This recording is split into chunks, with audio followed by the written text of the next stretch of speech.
চলে যাচ্ছে।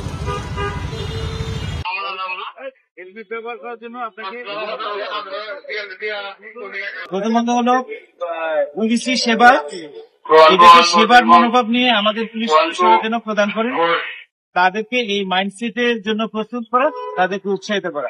একই সাথে যারা ট্রাফিক আইন মান্য করেন, হেলমেট পরিধান করে যেন চলাচল করেন, এই জন্য তাদেরকে উৎসাহিত করার জন্য আমাদের এই উদ্যোগ।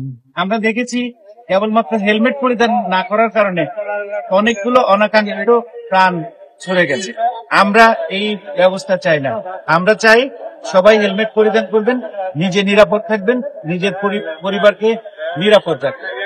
অবশ্যই আছে, আমরা যানজট নিরসনের জন্য সর্বাত্মক প্রচেষ্টা গ্রহণ করব এবং নগরবাসী যেন স্বস্তিতে চলাফেরা করতে পারে সে ব্যাপারে আমাদের উদ্যোগ থাকবে।